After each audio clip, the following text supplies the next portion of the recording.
Morning.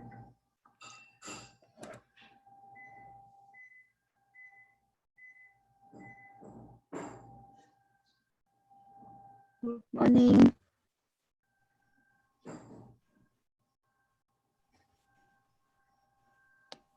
Hôm nay chúng ta vào trong cái course ha, my course.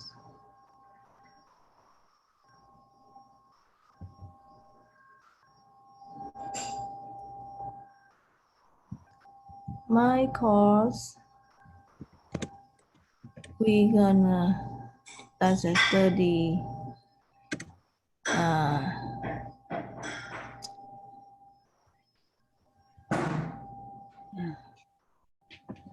ethics và đạo đức ha, đi từ trên xuống. Ethics, đạo đức nghề nghiệp. We're gonna go to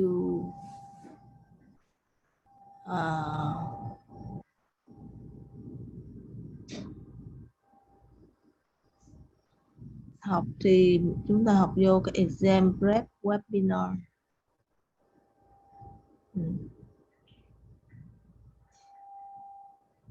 Nó sẽ tóm tắt hết tất cả những cái thông tin về cái chương đạo đức này.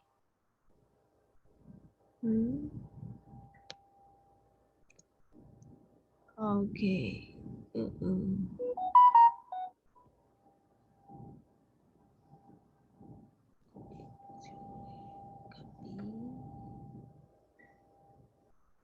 Copy.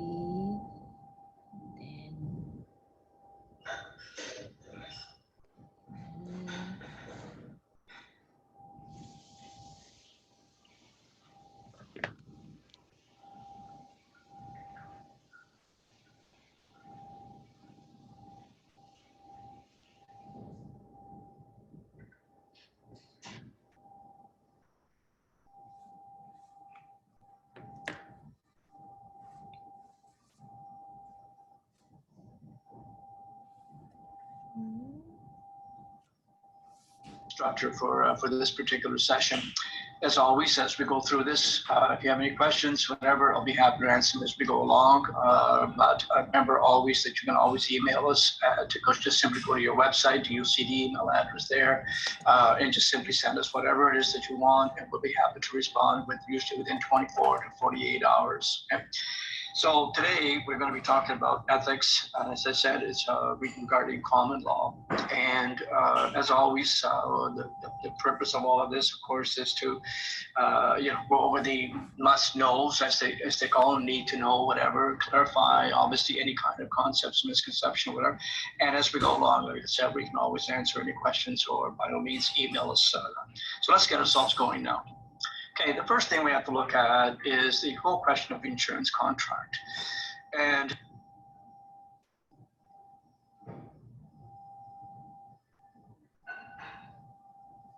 điều đầu tiên mà chúng ta cần phải biết đó chính là một cái hợp đồng bảo hiểm nó bao gồm những cái gì và nó là những cái loại hợp đồng nào. In the industry, of course, we have two major divisions in there when it comes to insurance contract. There's insurance for life insurance, which of course is risk of dying, obviously, and the other more involved program, which is the accident sickness insurance. And that is, of course, risk of loss.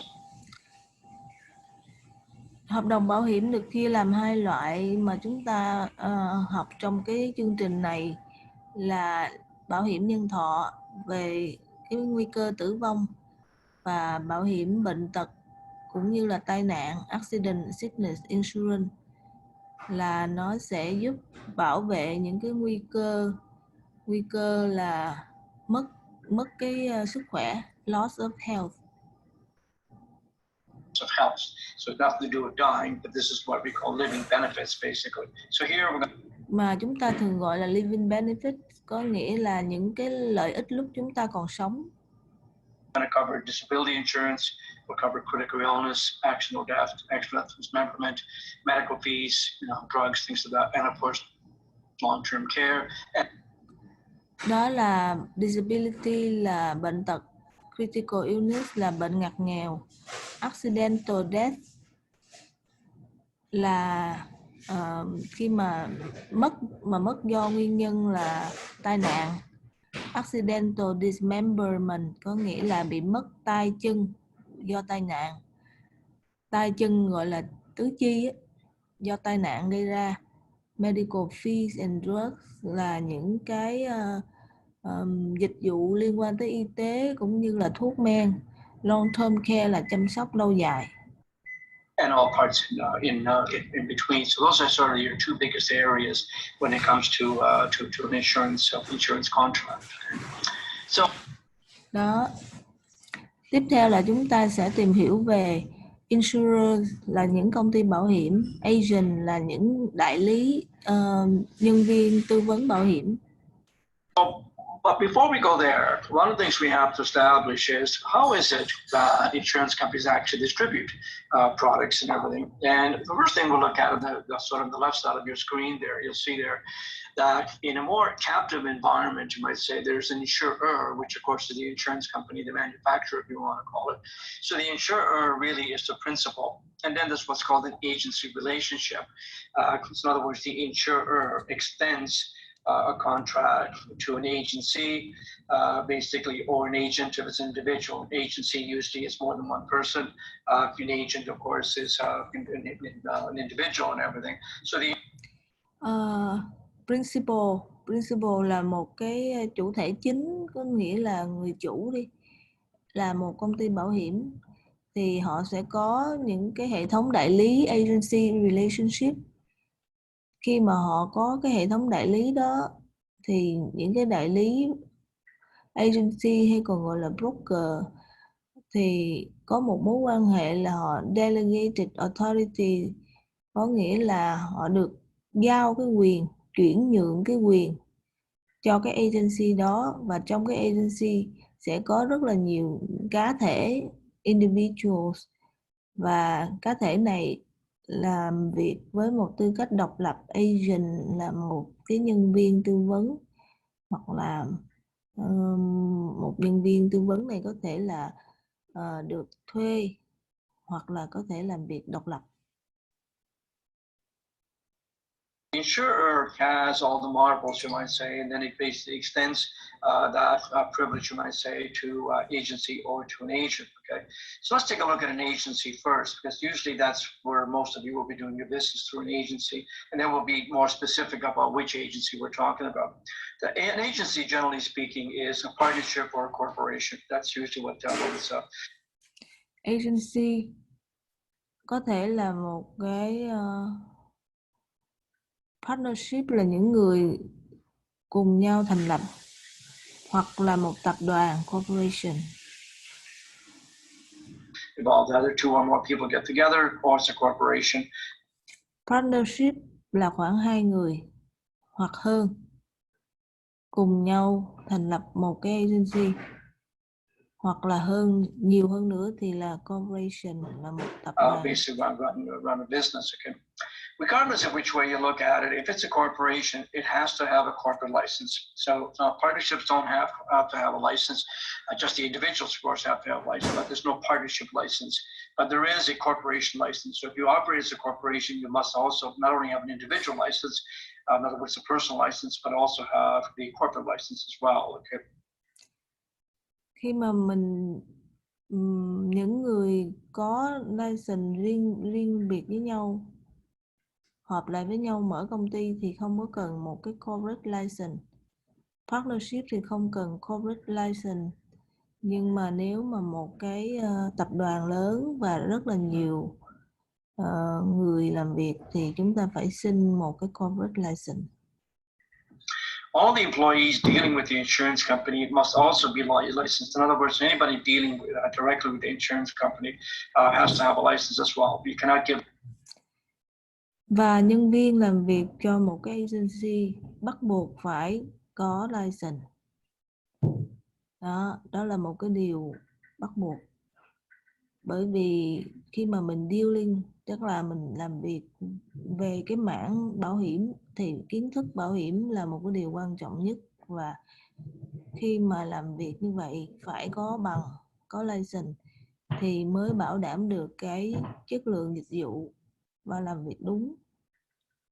Advice, you cannot talk about anything unless you obviously have that that information and everything. Okay. Also, the agency basically deals with a number of different insurance companies, and of course, it allows, so the contract allows you to solicit for business, obviously obtain applications, transmit the insurance policies, collect premiums, develop illustrations, and so on and so forth. So there's lots of. Và khi mà một cái agency là một cái đại lý làm việc với bảo hiểm thì cần phải tiến hành nhận những cái hồ đơn xin application, sau đó là chuyển những cái thông tin đó lên công ty bảo hiểm, nhận những cái hợp đồng bảo hiểm để giao cho khách hàng. Đôi khi là phải đi thâu những cái tiền đóng, vân vân. Lots of rights that you actually get when you have an agency contract. But let's go back. Develop illustration có nghĩa là mình phải dựa vào trên những cái software, có nghĩa là những cái phần mềm mà công ty tạo ra để mình tạo ra một cái phát thảo về kế hoạch bảo hiểm. Thì cái đó gọi là illustration. Đây là chỉ là một cái phát thảo thôi chứ nó không có phải là thực tế, nhưng mà mình sẽ cho khách hàng thấy được là tùy theo cái tình huống xảy ra mà cái hồ sơ bảo hiểm nó sẽ như thế nào, thì đó gọi là illustration. Back now to the captive side of it. Basically in a captive environment, another name for it really is single company representation. In other words, you can only do business with one organization. So that is a direct relationship between the manufacturer, which we call the insurer, and of course the captive agent, which basically says you can only sell my product and that's it. Cái loại thứ nhất gọi là captive agent, có nghĩa là người agent đó làm việc cho một công ty bảo hiểm mà thôi. Không có đại diện cho bất kỳ công ty nào khác mà chỉ làm việc cho một công ty bảo hiểm. Captive có nghĩa là họ bao mình, họ gói gọn mình lại và mình bị giới hạn, không có nhiều cái quyền lợi mà chúng ta phải làm việc cho một công ty mà thôi. Điển hình mà chúng ta có thể lấy ví dụ là TD Insurance thì họ sẽ mướn nhân viên, và khi mà nhân viên làm cho TD Insurance thì sẽ không thể nào mà đưa ra những cái giá hoặc là khảo giá cho chúng ta về những cái công ty khác, bởi vì họ không phải là một đại lý mà họ chỉ là một nhân viên làm việc cho một công ty bảo hiểm. TD Insurance hoặc là Bel Air Direct hoặc là Desjardins, thì những cái công ty đó, Desjardins Auto Insurance and Home Insurance cũng vậy, khi mà làm việc cho họ thì chỉ có làm việc cho Desjardins mà thôi. TD, Bel Air Direct và Desjardins, đó là ba cái công ty bảo hiểm xe và nhà mà họ không có đưa cái chuyển nhượng quyền đại lý cho những cái broker hoặc là agency, mà họ mướn nhân viên và làm việc cho chính họ mà thôi, thì chúng ta gọi là captive agent. And that constitutes probably about 20% of the marketplace today. Hiện tại thì cái mô hình làm việc này nó chiếm khoảng 20% cái thị trường về ngành bảo hiểm. Much bigger chunk of the market, of course, is through the MGA. So the managing general agents basically deals with a number of different insurance companies that can deal with 2, 5, 10, 15, depending on how big they are and everything else. Many of them are quite large. So they can deal with many insurance companies and everything. And so those insurance companies basically give contracts to the managing general agency, and that managing general agency then extends contracts to the independent agent. And so therefore, you as an independent will simply go on an MGA, say, I want to do business with XYZ company, whatever, and they have it, they'll extend the contract for you. So in 80% thị trường bảo hiểm còn lại thì nó sẽ làm việc theo một cái hệ thống MGA, Managing General Agent, là một cái đại lý quản lý. Họ sẽ đứng ra và đào tạo hệ thống nhân viên, chuyên viên tư vấn, và những cái người chuyên viên tư vấn này hoặc có bằng và làm việc độc lập với nhau, không ký hợp đồng với MGA và đại diện cho nhiều công ty bảo hiểm cùng một lúc. The process of doing that, of course, the MGA provides a tremendous amount of support for you. So it will help you just obtain contract with various different insurance companies. Công việc của MGA là chuyên về quản trị, bởi vì họ sẽ giúp cho người agent thương lượng và lấy những cái quyền chuyển nhượng từ những cái công ty bảo hiểm, và những cái giấy tờ hợp đồng liên quan tới pháp lý này thì họ sẽ đảm nhiệm, và họ sẽ làm việc liên tục, thường xuyên để mà bảo đảm rằng khi mà người agent đại diện cho một công ty bảo hiểm nào đó thì tất cả những cái giấy tờ pháp lý nó đã được chuẩn bị chu đáo, cho nên người agent sẽ không có cần phải lo lắng về những cái gì mình nói, những cái gì mình làm, hoặc là cái license của mình có thật sự là nó đại diện cho những cái công ty đó hay không, thì chúng ta không cần phải lo lắng nữa, bởi vì MGA họ là một cái office, thì ví dụ như họ có một cái office, họ chuyên làm những cái công việc về quản trị hành chánh để cho agent có thể chuyên tâm để mà phục vụ khách hàng. Khi mà agent nhận được hợp đồng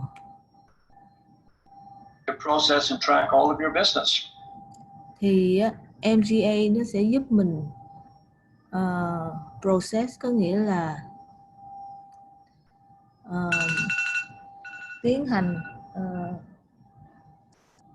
thi hành cái hợp đồng cho mình, và track có nghĩa là giúp cho chúng ta xem những cái business chúng ta cái nào còn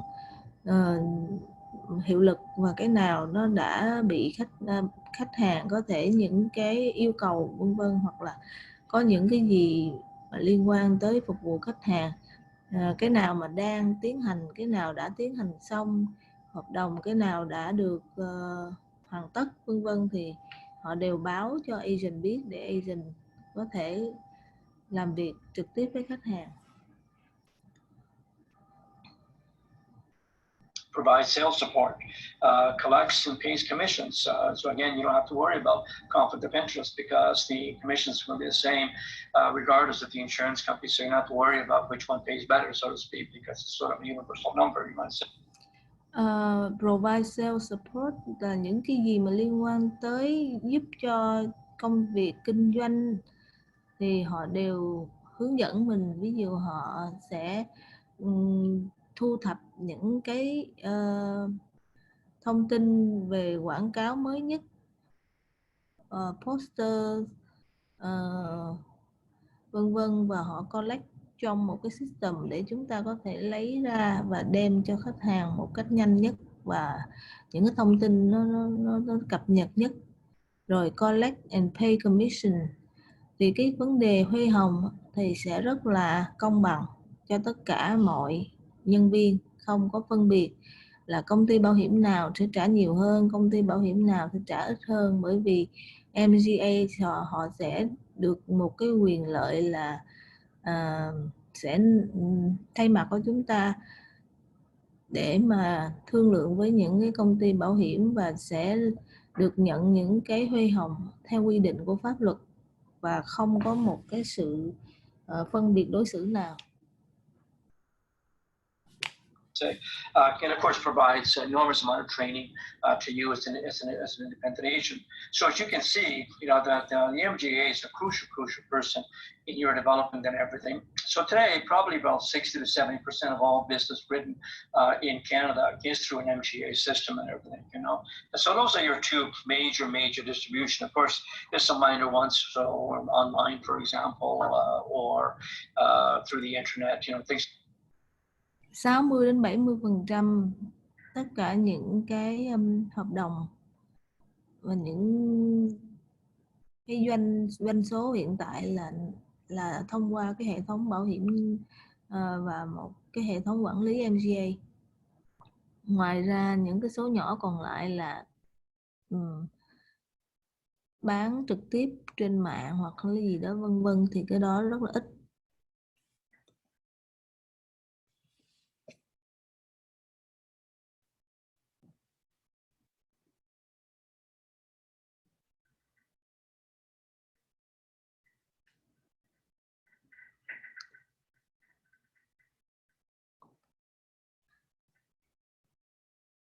Of that nature there, but these are your two major distribution centers, you might say, through a captive environment and through the MGA independent channel environment. So let's move on. And in order for an individual, of course, to enter into an agreement to sell life insurance or get a contract or whatever it is, two things must happen. The first one is there has to be what's called the agent majority. So depending on the province that you happen to be in, it's either 18 or 19. Okay, so Ontario, for example, is 18, whereas many of the eastern provinces, like Nova Scotia, for example, it's 19. So the very first thing, in order to be able to actually enter into any kind of an agreement, you have to be an agent majority. The second. Khi mà đến tuổi trưởng thành thì cái tuổi trưởng thành nó tùy theo tỉnh bang mà nó sẽ quy định tuổi trưởng thành là 18 tuổi hay là 19 tuổi. Cho nên là tùy khi mà mình làm việc với khách hàng ở từng tỉnh bang thì cái luật lệ nó cũng sẽ thay đổi theo. Part of that equation, of course, is legal capacity. And that basically means that you're not impaired in any way. In other words, you're not under the influence of drugs, alcohol, or anything along that may sort of cloud your mind. And therefore, you're not making a clear decision, objective decision. So you must be of legal capacity in order, basically, So in any case, legal capacity, again, is something that you really have to take a look at very carefully to make sure. Legal capacity thì có nghĩa là người đó có đủ sự minh mẫn hoặc là những trước pháp luật hay không. Ví dụ như người đó đang bị thuốc mê, không có đủ sáng suốt, hoặc là đang uống rượu, hoặc là hút cần sa, hoặc là vân vân, mà người ta ký tên vào một hợp đồng bảo hiểm thì cái sự ký tên đó sẽ là không có hiệu lực, bởi vì người đó hoàn toàn không có minh mẫn và sáng suốt khi mà ký vào trong cái hợp đồng. Hoặc là mình phải biết người đó về mặt bệnh tâm thần hoặc là chậm phát triển trí tuệ vân vân. Thì khi mà chúng ta thấy được cái tình huống như vậy thì chúng ta sẽ biết là người đó hoàn toàn không có khả năng ký vào một cái hồ sơ hoặc hợp đồng nào để cho cái hợp đồng đó có hiệu lực, thì chúng ta sẽ không sẽ từ chối và không có tiến hành cái hợp đồng đó. That you are in a position where you can enter into an agreement and everything. So let's move on to the next slide, and we'll look at minors. As we know, one of the questions usually on the exam is, can minors basically be beneficiaries, for example, in an insurance contract? The answer is yes, minors can be the beneficiary. The question is, can a minor receive any monies? And the answer is no. Okay, in order to actually get money, you have to be of the age of majority. Like I said earlier, it has to be either 18 or 19, depending on your province. So there's the provinces there, because the age of majority for 18 years old, Alberta, Manitoba, Ontario, PEI, basically, my apologies there, Quebec and Saskatchewan. age of majority for 19-year-olds are, of course, the BC, New Brunswick, Newfoundland, Labrador, Nova Scotia, Northwest Territories, and Nunavut and Yukon. Okay. Now, a person. Age of majority thì chúng ta có thể dịch tạm là tuổi trưởng thành. Thì cái tuổi trưởng thành ở những cái tỉnh bang là Ontario, chúng ta, Alberta, Manitoba, BI, Quebec, Saskatchewan thì là 18 tuổi thì gọi là trưởng thành. Nhưng mà còn lại là British Columbia, New Brunswick, Newfoundland, vân vân. Thì những cái nơi này thì 19 tuổi mới là gọi là trưởng thành. 16 years of age or older has the capacity to contract for insurance for themselves. They cannot buy insurance on somebody else, but they can certainly buy insurance on themselves. Đây là một cái điều mà chúng ta cần phải ghi nhớ, đó là một người 16 tuổi trở lên thì được quyền ký một cái hợp đồng bảo hiểm cho chính bản thân của họ. Họ không thể mua cho người khác. Ví dụ như một thằng bé muốn mua cho em nó thì không được.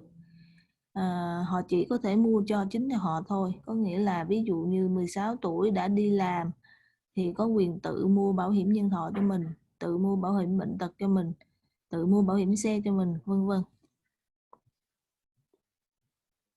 And the reason for that, of course, is the legal age for marriage in Canada is 16. So therefore, theoretically, you could buy life insurance on yourself.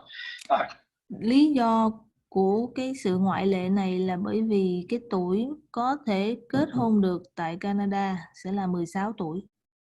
Thì khi mà có thể kết hôn thì có thể ký vào những cái hợp đồng bảo hiểm. At that point, okay. Other people that have rights, of course, to buy life insurance, of course, are your parents. Parents can buy insurance on minors. In fact, parents can buy insurance, and anybody, quite honestly, any of the children, as long as the adult children give consent. But if it's a minor, of course, then the child has no right. Đối với cha mẹ, khi mà cha mẹ mua bảo hiểm cho con cái, thì nếu mà đứa con dưới tuổi thành niên, minor có nghĩa là chưa có đủ trưởng thành, dưới tuổi thành niên, dưới 16 tuổi đó, thì cha mẹ mua cho con cái thì không cần sự đồng ý của con cái.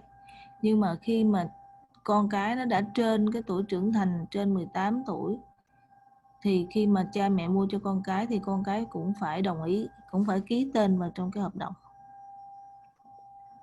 To give consent, but the parent certainly has a right to insure the child, again within reason, obviously. Okay, and of course, the other person that has the right to insure is a court-appointed guardian. So any guardian for the children and everything, they also can buy insurance on those minor children and everything, because they have, again, the legal custody and everything.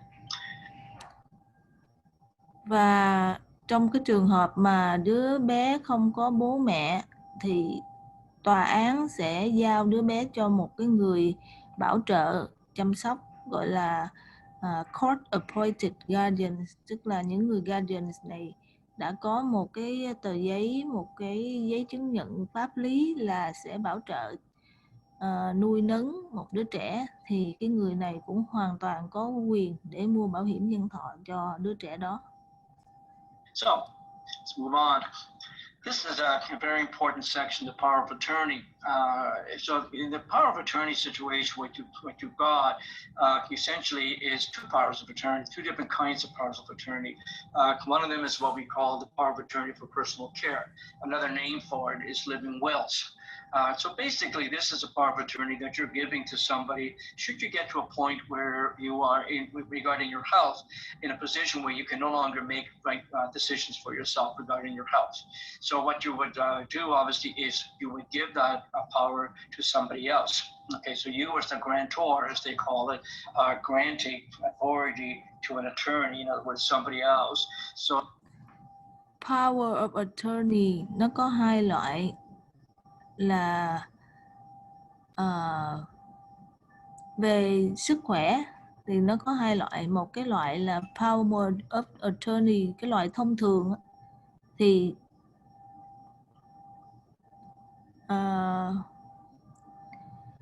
khi nào mà người đó không có khả năng quyết định về sức khỏe của mình thì cái người có cái power of attorney này, tức là một cái sự ủy quyền này, nó sẽ có tác dụng.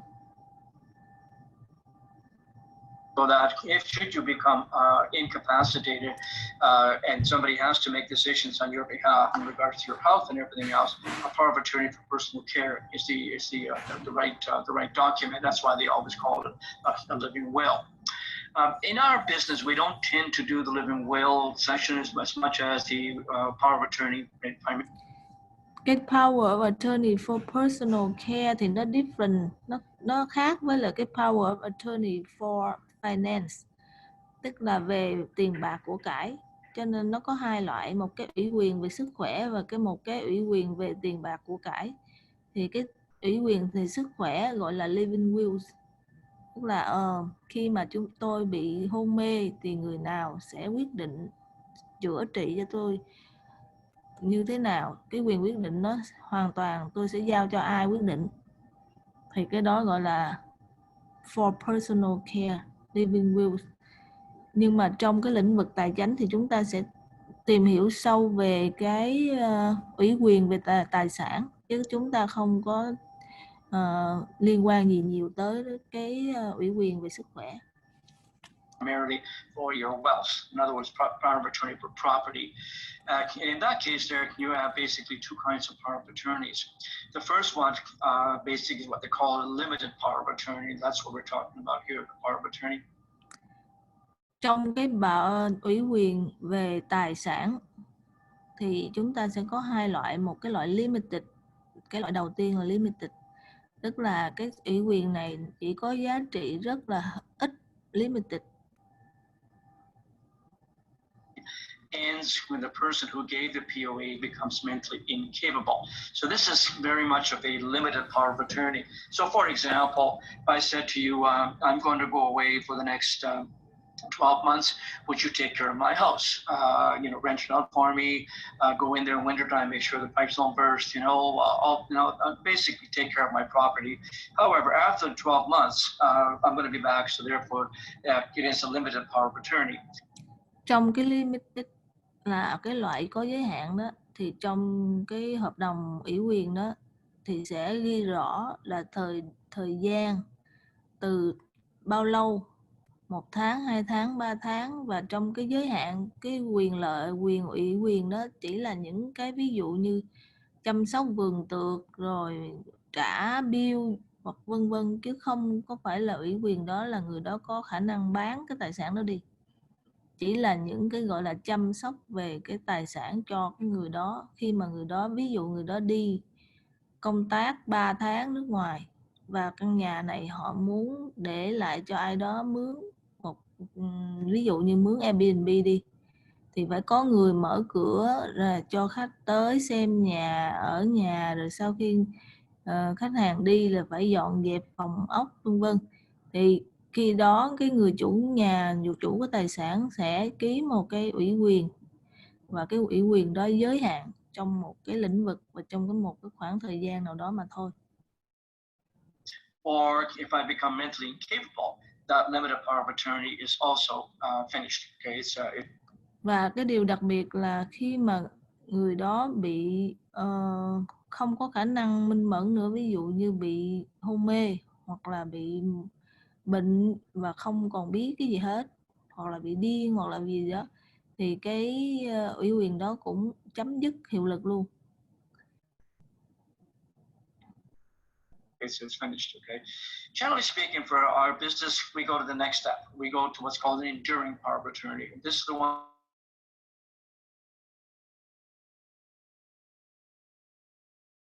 power of attorney continues even if the person who gave the power of attorney becomes mentally incapable. So, và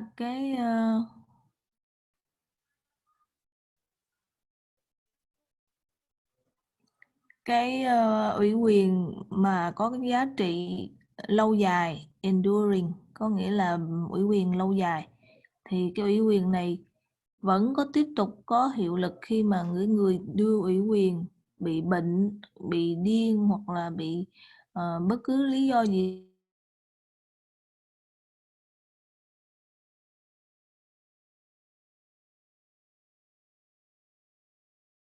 The power of attorney, it automatically ends once the person becomes incapable, mentally incapable.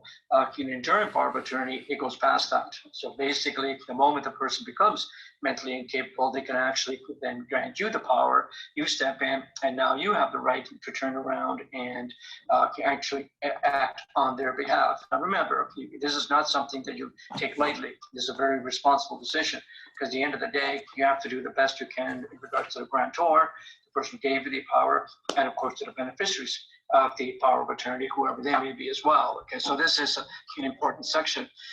Two things that a power of attorney cannot do. So for exam purposes, you must know this. Khi mà chúng ta làm kiểm tra thì chúng ta phải nhớ rằng ủy quyền tài sản sẽ có hai vấn đề là người đó không bao giờ làm được, không có bao giờ làm được, không được quyền. Things that they cannot do for power of attorney, they cannot do, that is, they cannot change the beneficiary of an insurance policy on the grantor, obviously for obvious reasons. Because thứ nhất là họ không được quyền đổi cái người thụ hưởng trên một cái hợp đồng bảo hiểm giúp cho cái người ủy quyền cho họ. Đây là một cái thì chúng ta cũng dễ hiểu rồi. Tại vì nếu mà họ có quyền đổi thì ví dụ như họ đổi cái người hưởng là chính họ thì đúng, nó đâu có đúng, gọi là conflict of interest, là một cái sự mâu thuẫn về quyền lợi. Đó là lý do mà không được đổi cái người thụ hưởng. If they could, they obviously make payments to themselves, so that's obviously clearly a conflict of interest. And the second thing they cannot do is they cannot make a will on behalf. Và điều thứ hai là họ không được phép làm di chúc cho bất cứ cái người nào ủy quyền cho họ. The grantor as well. Once again, the reason is obvious. If you can a will on behalf of the grantor, then what will end up happening is that you're going to make yourself as the sole beneficiary of the estate, and that's obviously a conflict of interest as well. So two things that cannot be done in regards to power of attorney for property is change the will and of course change the beneficiary. In both cases could be construed as a conflict of interest. The other person. Rồi chúng ta nhắc lại là lý do vì sao mà họ không được làm hai cái quyền, đó là quyền đổi người thụ hưởng, change the beneficiary, và cái quyền thứ hai là quyền viết ghi chúc. Không thể nào một người viết ghi chúc giùm người khác. That has power is the guardianship. In other words, if you have minors and you leave the children in the guard of guardians, to a certain relative of the family, or maybe a court-appointed guardian or whatever, they also have power, of course, to act on behalf of that child, or I shouldn't always say child, because it can also be an adult. If that adult is mentally or physically disabled, the guardian again can make decisions on their behalf. Okay, so this is a very important section. Guardianship là người bảo trợ và chăm sóc. Thì cái guardianship này không phải chỉ là chăm sóc cho trẻ con mà cũng có thể chăm sóc cho người lớn. Nếu như mà một người lớn nhưng mà không có khả năng trí tuệ, ví dụ như bị suy khờ vân vân, bị đau vân vân, mà nó không có tự quyết định được cuộc sống của nó, thì vẫn khi mà người ba mẹ mất đi thì vẫn cũng phải để lại cái quyền chăm sóc cái người đó cho một cái người khác, thì người đó sẽ là guardian cho cái người đó, và người đó có thể là một đứa trẻ, có thể là một người lớn. Thì cái người guardian đó of the act and everything else, and strongly recommend that you read the section in the book that talks about this, because you will definitely get a question from a relative of the family, or maybe a court-appointed guardian or whatever. They also have power, of course, to act on behalf of that child, or I shouldn't always say child, because it can also be an adult. If that adult is mentally or physically disabled, the guardian again can make decisions on their behalf. Okay, so this is a very. Khi mà người ta được một cái giấy chứng nhận của luật pháp tòa án là người bảo trợ chăm sóc, thì người ta sẽ có toàn quyền quyết định thay cho cái người được bảo trợ, dù là người đó là một đứa trẻ hay là một người lớn. very important section of the Act and everything else, and strongly recommend that you read the section in the book that talks about this, because you will definitely get a question on the exam in this particular area. The other section, of course, we have to look at is the whole question of marriage and common law spouses. First of all, marriage is a federal act. As it says, the marriage is a legal status, but and it's really governed by the federal laws. Even though the actual celebration itself happens from the provincial law, in other words, the province really sort of, you might say, administers the act, but from a legal perspective, it is a federal act. Okay, and so therefore, as a marriage, we usually recommend a prenuptial agreement, marriage contract, or domestic contract, something to the effect that should there be a breakdown or divorce, in other words, property will be appropriated accordingly. As you can well imagine, divorces can be very, very messy. So if you have a prenup, it really, really helps, because at the end of the day, the prenup will be put in court. Basically, it's okay, this is what we agreed to way, way, way back when we first started our relationship and everything. And so therefore, this is how the property will be appropriated accordingly to that agreement. So for example, inheritances, gifts, things of that nature there, they could all go into a prenuptial and say the inheritance, the gift, and all that will not be. Chúng ta đang nói về mối quan hệ là kết hôn hoặc là common law, có nghĩa sống với nhau mà không có giấy tờ kết hôn. Thì theo cái luật lệ, khi mà hai người ly hôn với nhau thì cái tài sản cũng phải chia. Thì nếu mà một người có nhiều tài sản muốn bảo vệ cái tài sản của mình trước khi kết hôn thì có thể làm một cái đồng thuận agreement trước khi kết hôn, prenuptial agreement, đồng thuận trước khi kết hôn. Thì khi mà có được một cái đồng thuận trước khi kết hôn này và có một cái dấu mộc chứng của luật sư và những người làm chứng, thì cái giấy tờ này nó có thể đem ra khi mà quyết định ly hôn thì sẽ được đem ra để mà chia tài sản cho đúng theo quy định. Part of the matrimonial property and everything. So basically, like I said, marriage is serious business. And what happens if in a marital breakdown? Of course, will be subject to property division, and the property division will be very much according to the province that you happen to be in there. That's why we always say advise clients to seek competent legal advice. This is mình không có chuyên về pháp luật và cũng không có bằng về pháp luật, cho nên khi mà khách hàng hỏi ý kiến của chúng ta thì chúng ta cứ kêu là nên đi tư vấn với một luật sư, mà một luật sư là phải chuyên về ly dị, ly hôn. Và theo quy định của liên bang cũng như là tỉnh bang thì đây là một cái mối quan hệ là partnership, tức nghĩa là hai người cùng chung với nhau gây dựng tài sản, cho nên khi ly hôn thì tài sản phải được chia. Very serious stuff. Common law relationship, this is all over the map. Depending on where you are, which province, because common law is not a federal matter, okay, it's a provincial matter. In terms of common law không phải là vấn đề về liên bang mà chỉ là liên quan tới tỉnh bang thôi. Ví dụ như ở một cái tỉnh bang nào đó, cái luật common law nó sẽ hoàn toàn khác với cái tỉnh bang Ontario của chúng ta.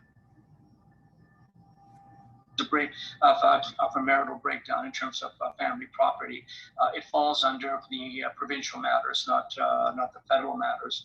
The government of Canada, the federal government, basically says that you are married if you're living in a conjugal relationship for 1 year with that person, with that spouse, basically for 1 year. Then for income tax purposes, you are considered married. And that's the only time the federal law says anything at all about the common law relationship, in that it is a relationship that in a conjugal relationship for 1 year. Khi mà pháp tỉnh liên bang nhúng tay vào thì đối với thuế vụ liên bang, họ cho rằng nếu mà hai người sống với nhau 1 năm trở lên thì bắt buộc phải khai thuế là gọi là marriage. Cái đó là cái luật của liên bang. Then you are considered basically married for income tax purposes. Other than that, it's the provinces who dictate what the definition of common law. So for example, in Ontario, common law relationship is 3 years. In other words, conjugal relationship with three or more years, maybe 3 years minimum. Or again, if you have children, within that 3 years, obviously it's a conjugal relationship, in which case then, you would be married as far as the province is concerned. And therefore, đó là về vấn đề thuế. Thuế thì chỉ cần sống với nhau 12 tháng trở lên thì phải khai thuế là kết hôn. Nhưng mà đối với luật của tỉnh bang thì Ontario chúng ta thì hai người phải sống với nhau trên 3 năm thì mới gọi là common law relationship. Còn nếu như mà có con với nhau thì là common law ngay lập tức. Còn nếu mà sống với nhau mà không có con thì phải là 3 năm. Then subject to provincial rules in terms of breaking the family property and things of that nature. Okay, so in a common law, because it's not really a marriage, but it's really more, you might say, a relationship more than anything else, then we don't call it a prenuptial, but we call it a domestic contract or cohabitation agreement. Once again, very similar to a prenuptial in that it very clearly outlines that in the event that we separate for whatever reason, this is what's going to happen to the property. It's how we're going to split up the properties and so on and so forth.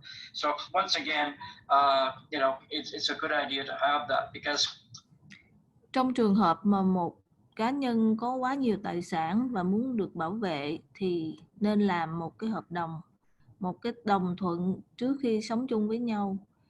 Thì đối với common law thì cái đó không gọi là prenuptial agreement mà sẽ gọi là cohabitation agreement, đồng thuận sống chung, hoặc là domestic contract, là một cái thỏa thuận như vậy thì trước khi đến sống với nhau để phân biệt ra cái tài sản nào là tài sản trước khi sống với nhau và tài sản nào sau khi sống với nhau, để khi mà có chia tay thì sẽ dùng nó để mà ra thương lượng trước pháp luật.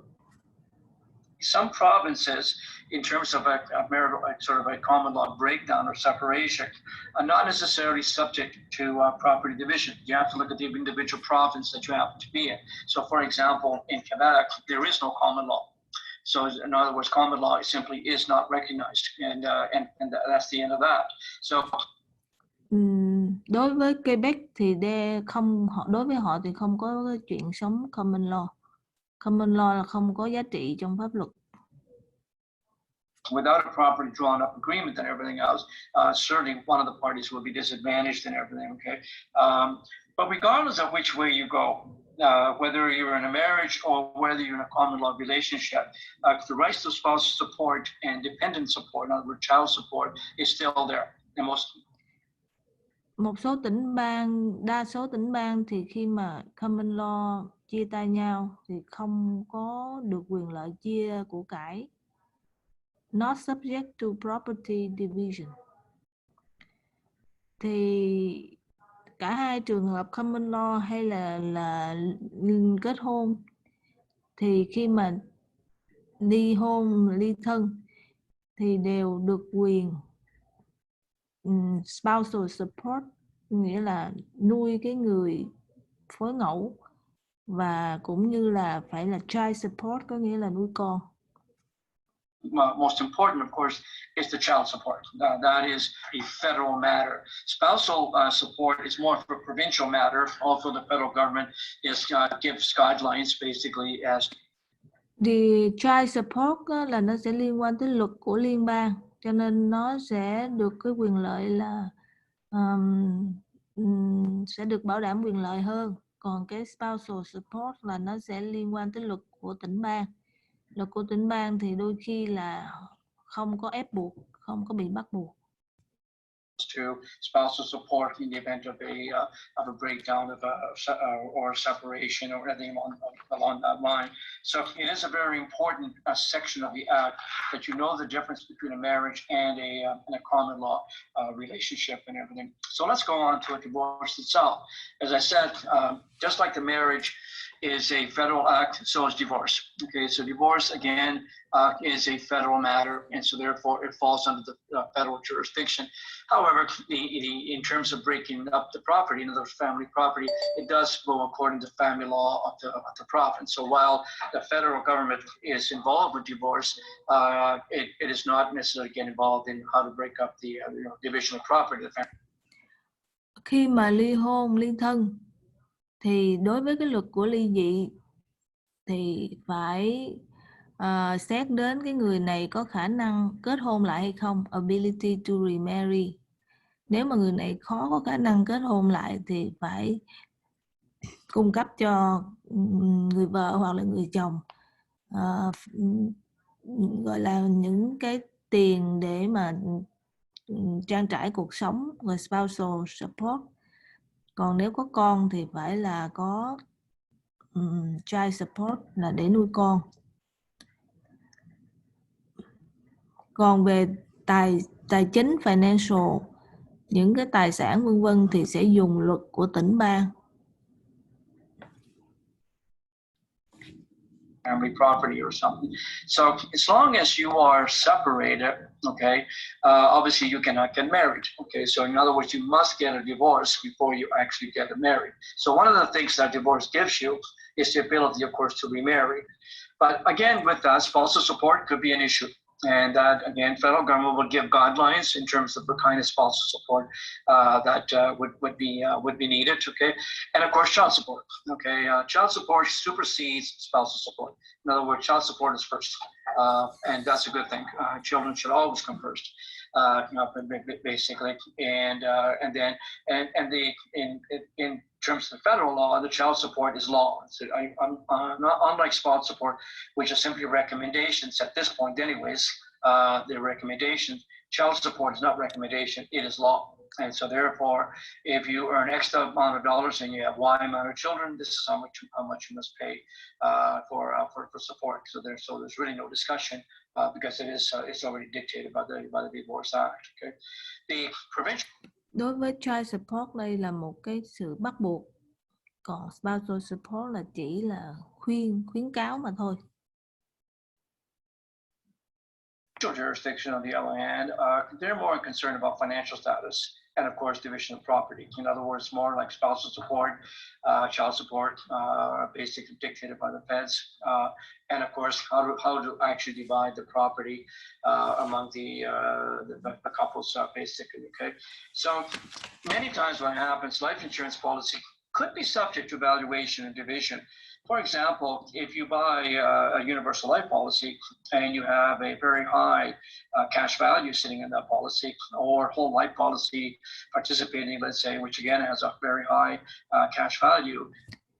Đối với những cái hợp đồng bảo hiểm nhân thọ mà có đầu tư khá là nhiều tiền ở bên trong, cash value thật là nhiều tiền, thì những cái hợp đồng này cũng đều bắt buộc phải đưa ra để mà chia.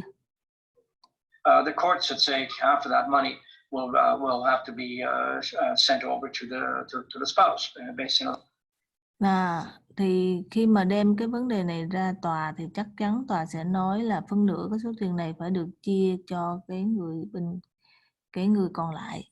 In other words, life insurance itself, the cash value, not the death benefit, obviously, but the actual cash that's in the policy. Cái cash value là cái số tiền mà có thể có được khi mà cancel cái hợp đồng. Đây là cái số tiền cash value này là bắt buộc phải chia phân nửa.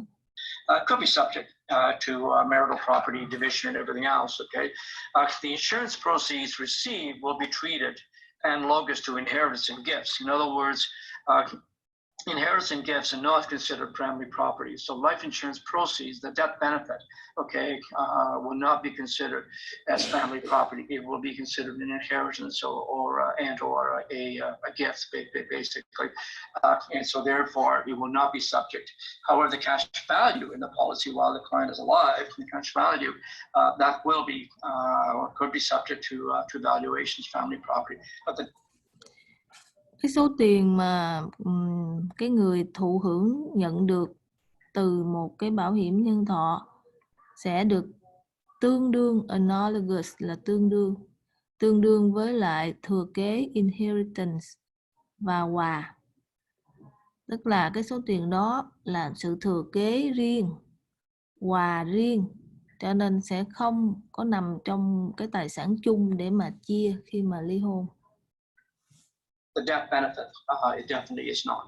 Okay, so let's move forward and get on to the next big section. Of course, is trust and trustees.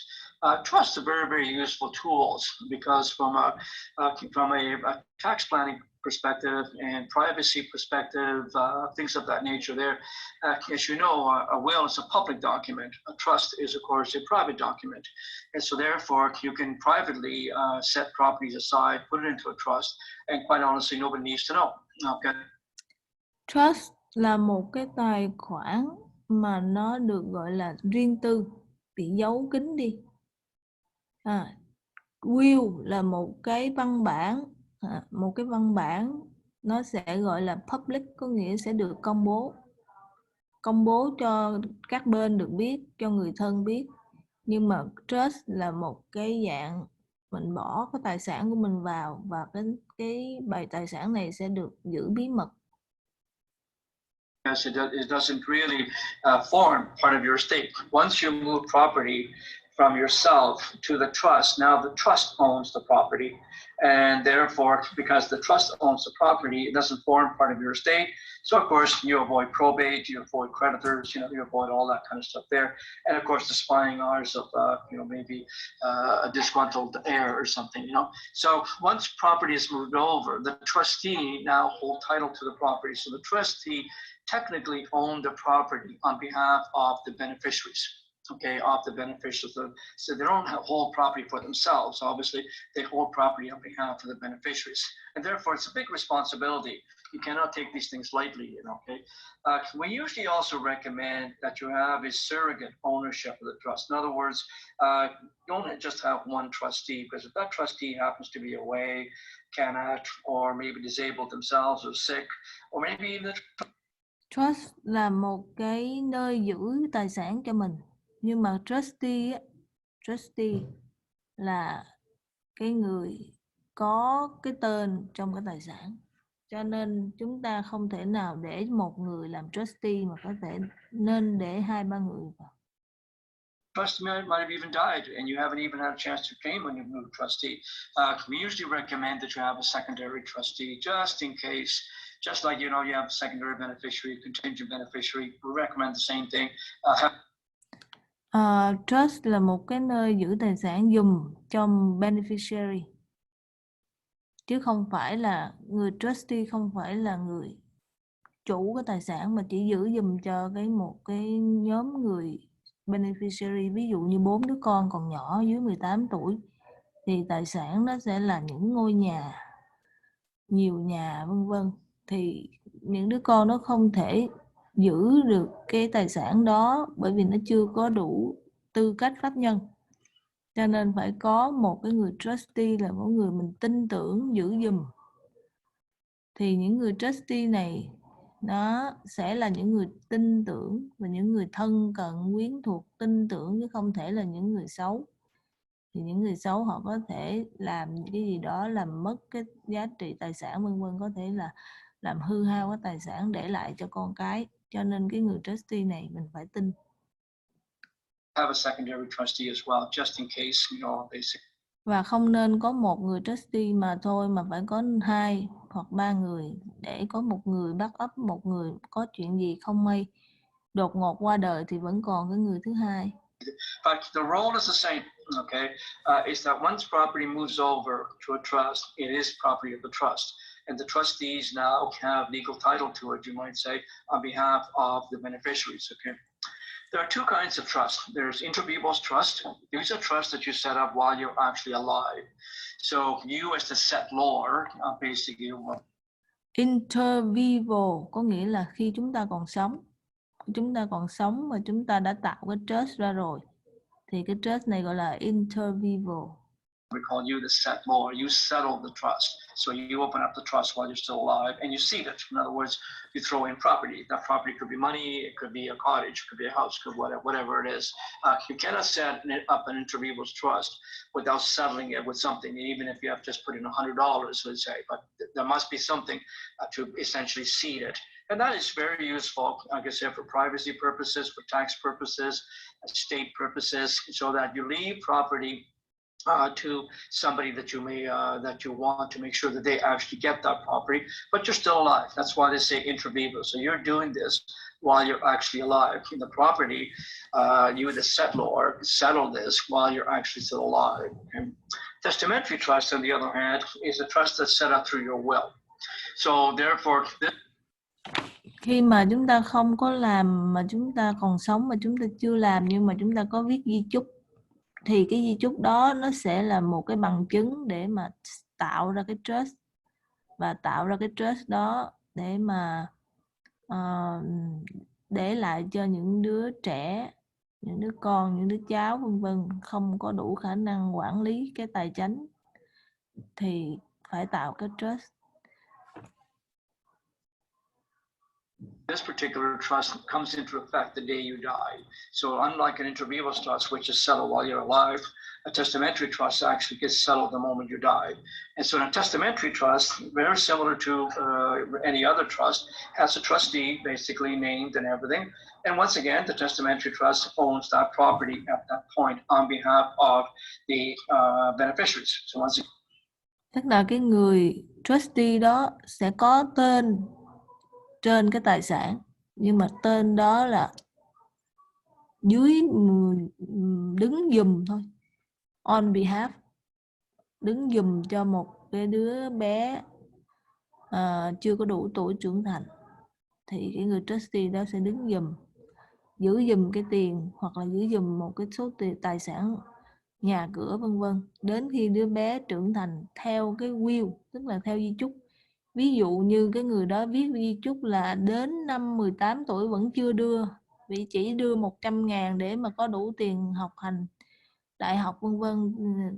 Còn chừng nào nó 25 tuổi, khi nào mà nó tốt nghiệp đại học và nó có việc làm rồi, thì khi đó mới giao hết toàn bộ tài sản cho nó đứng tên.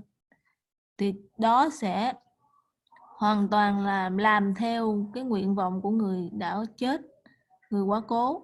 Họ muốn cái tuổi nào mới đưa tài sản, tuổi nào đưa bao nhiêu tiền vân vân, là toàn quyền cho cái người mà viết lại cái di chúc. Again, the trustees hold legal title to the property on behalf of the beneficiaries of the trust, and therefore manage property accordingly, and go according to whatever it is that you decided. So trust can be very, very useful, like I said, for privacy issues, state issues, probate, creditors, all that, because basically trusts are private documents, unlike a will, which is a public document. A trust. Trust nó là một cái gì đó hết sức là riêng tư và không có ai có thể xem hoặc là biết được hết, cho nên là rất là tốt. Và cái trust này nó cũng sẽ giúp cho những cái quá trình phân chia tài sản probate, khi mà người quá cố đưa ra tòa vân vân, nó sẽ dễ dàng hơn. Is a private document, so very, very useful tools for various different purposes and everything. Let's go on to the next one, which of course is bankruptcy. So when we're looking at bankruptcy, basically, if you're going to go bankrupt, what happens is the courts will appoint what's called a bankruptcy trustee. Basically, the bankruptcy trustee now takes a hold of your estate, basically takes a hold of your affairs and everything else, and handles all that on your behalf. So it basically controls properties and assets and everything else that may be in your estate and everything, and it will deal with creditors on your behalf. So bankruptcy trustee là một người mà người ta phải có license và người ta làm chuyên về cái công việc là đứng chính giữa, trung gian để mà thay mặt cho thân chủ trong một cái việc là tuyên bố phá sản, để mà thay mặt cho thân chủ để mà làm những cái giấy tờ pháp lý trả nợ cho chủ nợ là creditor ở bên đây. So it could cut deals, 30 cents on every dollar, for example. There's all kinds of different things to do. What they try to do is act very much like a mediator, so they can deal with various different creditors, take whatever properties and assets that are available, liquidate them if necessary to satisfy the creditor's needs, and basically make them all go away, you might say, on your behalf and everything. Thì cái người trustee này sẽ thay mặt cho thân chủ để thương lượng với những cái chủ nợ, giảm nợ hoặc là xóa nợ, vân vân. Có những cái tài sản nào có thể bán đi để mà trả nợ thì sẽ bán, và trả được bao nhiêu thì trả, và sẽ làm những cái hồ sơ để xóa nợ để cho cái người thân chủ sẽ không phải bị vướng những cái nợ này trong tương lai. So essentially, if you've gone bankrupt, basically that's what happens is a trustee actually gets appointed, and that trustee then acts on your behalf of the creditors and everything. Okay. Now there are some properties that are protected against seizure. So if you look at the left hand of the slide, basically, you'll see they're protected from bankruptcy or seizure. And that is seizure có nghĩa là đóng băng, tức là khi mà chúng ta bị bankruptcy thì tài sản của chúng ta sẽ bị đóng băng, tức là không được lấy ra lấy vô, không được mua được bán gì hết. Thì khi mua bán nó đều phải có người trustee này nhúng tay vô, hoặc là có chính phủ, mình có thiếu thuế gì đó thì mình phải bán những cái tài sản này, trả thuế, trả nợ, vân vân, thì gọi là seizure, có nghĩa là bị đóng băng. Thì những cái hợp đồng tài chánh nào mà sẽ không bị ảnh hưởng bởi bankruptcy, cũng không bị ảnh hưởng bởi đóng băng, thì chúng ta sẽ có một cái danh sách ở bên đây. For life insurance, annuities, segregated fund policies, which beneficiaries are preferred class, and this is very, very important. Chúng ta sẽ có là bảo hiểm nhân thọ ha, rồi những cái hợp đồng mà mua tiền để dành tiền cho hưu trí, rồi những cái hợp đồng mà đầu tư xét phân. Những cái hợp đồng này mà khi chúng ta mua mà chúng ta để cái người thừa hưởng là những cái người nằm trong cái preferred class, có nghĩa là cha mẹ ruột, con cái, vợ chồng. Đó là những cái người nằm trong cái preferred class. Bắt buộc là cái hợp đồng đó mình mua, mình để cho những cái người vợ chồng, cha mẹ, con cái hưởng, thì cái hợp đồng này sẽ không bị cái vấn đề là bankruptcy, có nghĩa là vấn đề phá sản, bị mất đi, tức là nó sẽ được bảo vệ.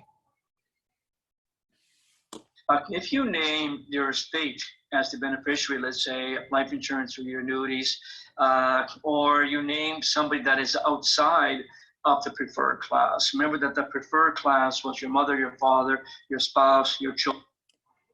Có những người mua bảo hiểm nhưng mà lại không đưa tên con cái vào, không đưa tên vợ vào, không đưa tên ai hết, thì mặc nhiên là cái hợp đồng bảo hiểm đó nó sẽ được trả cho cái estate, có nghĩa là di sản của mình. Thì khi mà người đó quên hoặc là cố tình không ghi cái người thừa hưởng là người thân, thì những cái hợp đồng đó sẽ bị đem ra để mà tiến hành trong quá trình phá sản. hoặc là người đó đưa cái người hưởng không phải là nằm trong cái preferred class, có nghĩa là một cái nhóm ưu tiên. Preferred class là ưu tiên là vợ chồng, cha mẹ, con cái là ưu tiên. Còn cái nhóm không ưu tiên là anh chị em, cháu, cô chú, bạn bè vân vân, là nhóm không ưu tiên. Thì nếu mà cái hợp đồng đó không ghi tên người hưởng, hoặc là ghi tên người hưởng mà người đó không nằm trong nhóm ưu tiên, thì hợp đồng đó sẽ không được bảo vệ trước pháp luật, không được bảo vệ trước phá sản. Children, your grandchildren, and any legally adopted children. Those are your preferred beneficiaries. Okay? So leaving money to any of those people there are basically the creditors cannot attack that money. Leaving money to your brother, your sister, your uncle, your aunt, things like that, they are not part of the preferred class. They are what they call the other class, you might say, not preferred class, and they will be subject to creditors. So if you leave money to your brother, for example, life insurance policy to your brother, and you go bankrupt, and the estate owes a lot of money to creditors, the creditors could in fact go after your brother's life insurance policy that you left them, whereas they couldn't do that if you left it to your spouse or your children or something, because they are protected, whereas brothers, sisters, uncles, aunts, and all that, they're not protected. Your company, for example, is not protected. Your partner is not protected. So partnership insurance, things of that nature there, okay? So if you want to make them protected, then you have to go one step further. That is, you can name them irrevocable beneficiary. So one good reason to have irrevocable beneficiary is that you can protect it against creditors. And that's the idea for one of the ideas anyways, in regards to irrevocable beneficiary. Is that đây là một cái cách nữa để mà làm cho những cái hợp đồng bảo hiểm và đầu tư á, nó sẽ được bảo vệ bởi chính phủ, bởi phá sản, bởi thuế má vân vân. Thì đó là chúng ta sẽ cho những cái người mà thừa hưởng không nằm trong cái nhóm ưu tiên á, làm cái người thụ hưởng mà chúng ta không thể thay đổi, irrevocable, nghĩa là không thể thay đổi. Irrevocable, khi mà chúng ta ghi xuống tên của người đó irrevocable vào trong cái hợp đồng thì không có bất cứ ai có thể lấy cái tên người đó ra được. Ngay cả chính bản thân chúng ta muốn đổi tên người khác cũng không được, mà phải có sự đồng ý của cái người đó ký tên vô thì mình mới đổi được tên người khác. Cho nên là khi một cái hợp đồng bảo hiểm mà chúng ta dùng cái từ irrevocable thì không có ai có thể đụng được hết. you can protect your brother against creditors' seizure and everything else. Đây là một ví dụ là chúng ta không vợ không con, chỉ có anh em thôi. Và chúng ta muốn để cái bảo hiểm nhân thọ cho anh em ruột của chúng ta, bởi vì chúng ta không có vợ, không có con. Cha mẹ mất hết rồi, bây giờ chỉ còn anh chị em thôi. Và chúng ta muốn để cái bảo hiểm và cái đầu tư của chúng ta cho anh chị em của chúng ta thì chúng ta phải viết tên người đó và phải đánh tên người đó là irrevocable, nghĩa là không thay đổi. By naming your brother as an irrevocable beneficiaries. But again, a cautionary note in that, as you know, there are a lot of restrictions when you name somebody irrevocable. The big one, of course, being that you can't change the beneficiary without their consent and everything, right? So we got to be careful before you jump in and say, okay, well, I want to protect that money against someone to name somebody irrevocable. Remember the ramifications here is that you may never be able to get that policy back, essentially, So the moral of the story basically is to protect your money. You can leave it basically to the preferred class or irrevocable beneficiary, and those are your two the best ways to do it. I should mention, by the way, that when it comes to putting money into RSP, for example, any amounts of money that you put into the RSP in the last 12 months, since you become bankrupt, let's say in the last 12 months. So let's say you became bankrupt today, monies that you put into your RSP in the last 12 months, creditors can actually seize that money. So the last 12 months, you'll see that 12 months comes in quite often in that if you transfer. Rồi một cái ý nữa là tất cả những cái tài sản mà chúng ta di chuyển, đầu tư trong vòng 12 tháng vào trong một cái hợp đồng RRSP là tiền hưu trí, thì khi mà chúng ta bankruptcy họ vẫn có thể quyền lấy cái số tiền đó ra. Cho nên cái số tiền mà chúng ta đầu tư phải là quá 12 tháng tới cái thời điểm mà chúng ta tuyên bố là phá sản thì trong vòng 12 tháng là những cái gì, những cái transaction, những cái đầu tư, những cái chuyển tiền vân vân. Những cái đó thì những cái người mà chủ nợ có quyền lấy lại cái số tiền đó. For any funds at all from your estate to any other vehicle in the last 12 months of going bankrupt, the creditors could in fact roll that money back. So any RSP money that you might have put in other words, your RSP deposits for the year, and then you went bankrupt, the creditors could in fact come back and take those funds back. Okay. All right. So in order for a contract to be valid, in other words, as you know, that's what we sell. We sell a contract.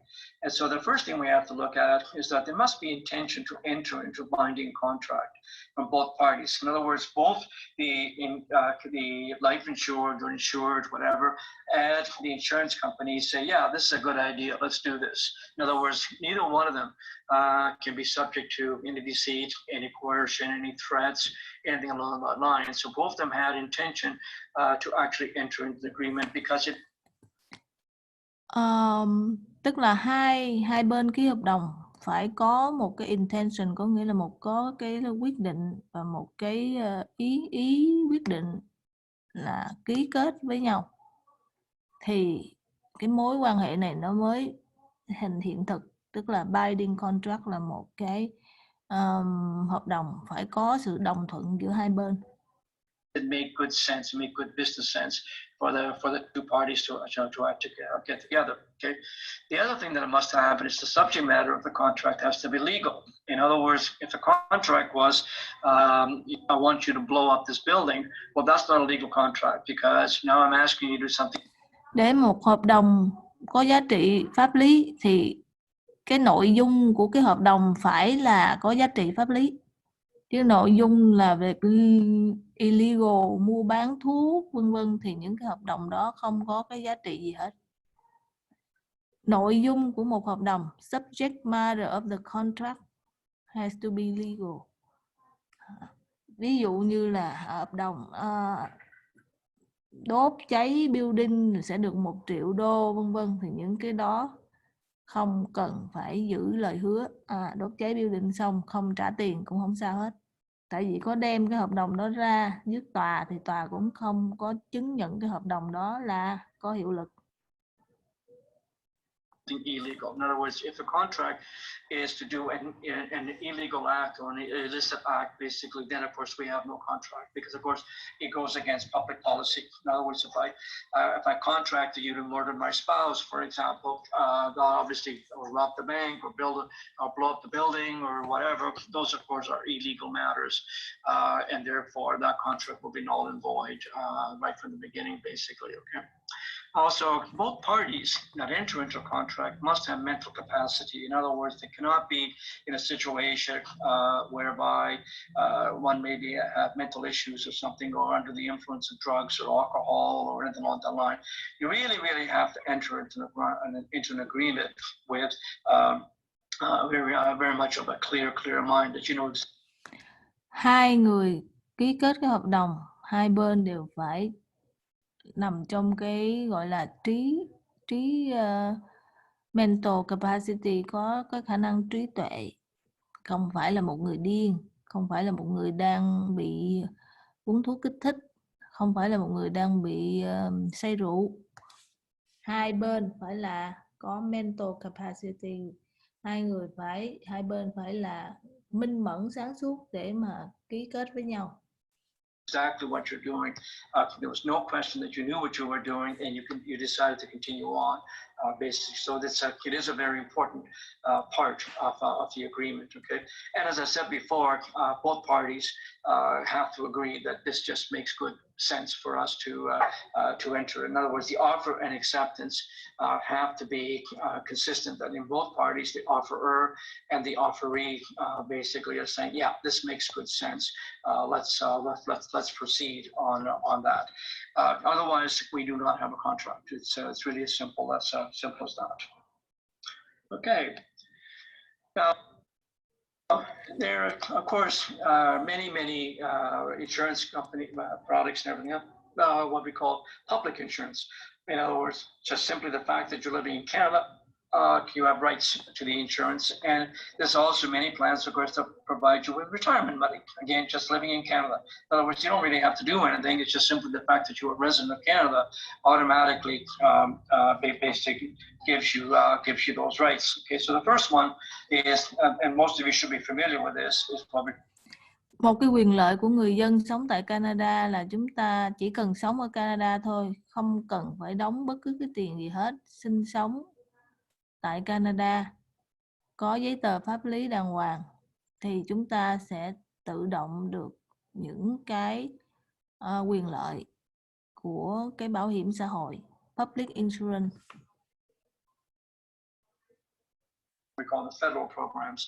And this, of course, is CPP, kind of the pension plan, old age security, and GIS and EI. Okay, so CPP, OAS-GIS, EI. Another one is allowance, which should be under federal there. Basically, these plans are all federal plans. So if 4 cái chương trình liên bang mà chúng ta biết đến nhiều nhất đó chính là CPP, Canada Pension Plan, OAS and GIS, có nghĩa là tiền già cộng với tiền bù, EI có nghĩa là tiền thất nghiệp. Đó, 4 cái chương trình này là 4 chương trình được liên bang quản lý. If you've been contributing to CPP since you were 18 years old, let's say, or you've been living in Canada since you were 18 years old and working obviously in Canada and everything, then you qualify for CPP. You old age security, whether you work or not, as long as you're a resident of Canada. When you're 65, of course, you'll get a pension. EI, of course, basically means that you have been working in Canada and you have credits and everything. So all of those are federal plans. But the provinces also have many plans. And the provinces, of course, have what's called no-fault automobile insurance. Not all provinces have, but pretty well most of the provinces in Canada have no-fault automobile insurance. In other words, if I smashed your car, basically your insurance company will fix your car, my insurance company will fix my car. In other words, it was nobody's fault. The respective insurance companies fix the insurance car, and as simple as that, okay? Những cái chương trình tỉnh bang thì bao gồm cái chương trình là liên quan tới bảo hiểm xe. Bảo hiểm xe gọi là no fault, có nghĩa là không có lỗi, không ai lỗi gì đây hết. Người nào bị đụng thì xe người nào người đó tự trả, bảo hiểm của xe người đó tự chi. Workers' compensation, of course, is for work-related injuries. So any companies that have workers' compensation, if you are injured on the job, you're covered on that. And of course, all provinces right across Canada have the universal health care and some kind of a drug plan of some kind as well. Provincial còn quản lý cái worker compensation, có nghĩa là bảo hiểm tai nạn tại nơi làm việc. Tức là những cái hãng xưởng nào đều phải đóng vào cái quỹ tiền này. Worker compensation nó sẽ giúp bảo vệ cho tai nạn nghề nghiệp tại nơi làm việc. Ví dụ vào hãng xưởng rồi bị cái máy đè, què chân, bị máy cắt tay, hoặc là bị bất cứ cái gì xảy ra trong nơi làm việc thì worker compensation họ sẽ chi trả. So both the federal government and còn tất cả các tỉnh bang đều có những cái chương trình sức khỏe riêng cho cái tỉnh bang đó. Và chương trình thuốc cũng vậy. Ví dụ như ở Ontario chúng ta thì OHIP của chúng ta nó sẽ bao cho chúng ta tiền khám hàng năm, bác sĩ gia đình cộng với lại bệnh viện phí. Nhưng mà thuốc thì chỉ có những người mà income thật là thấp thì tiền thuốc họ mới bao. Hoặc là những đứa trẻ em dưới 22 tuổi thì OHIP sẽ bao luôn tiền thuốc cho các em. Provincial government do have programs that will assist you so that you're not left sort of penniless, you might say, in case a tragedy should strike and everything. Of course, you and I are in the business of private programs, okay, and that is why you're trying to get your license, because at private programs you sell life insurance, we sell pension plans, we sell car insurance, we sell homeowners insurance, we sell all those kind of things there. So these are basically programs that are coordinated between the private and the public plans. Chúng ta đang tìm hiểu để học lấy một cái bằng để mà chúng ta có thể đại diện cho những cái công ty bảo hiểm cung cấp những cái chương trình tư nhân, chương trình bảo hiểm tư nhân. Bởi vì bảo hiểm của chính phủ thì quy đồng cho tất cả mọi người, cho nên cái mức mà họ chi trả rất là thấp và rất là giới hạn. Ví dụ như thuốc thì chúng ta sẽ không được ô hiếp bao thuốc mà chúng ta phải tự bỏ tiền túi. Cho nên chúng ta phải tìm làm việc ở những nơi mà họ bao cái tiền thuốc cho chúng ta, hoặc chúng ta tự mua tiền thuốc. Hoặc là tiền hưu trí của chính phủ cũng rất là ít, thì chúng ta cảm thấy cái số tiền đó sẽ không có đủ cung cấp cho một cái cuộc sống hưu trí cho chúng ta, cho nên chúng ta phải để dành hưu trí riêng. Thì chúng ta sẽ đầu tư vào quỹ hưu trí qua những cái chương trình tư nhân.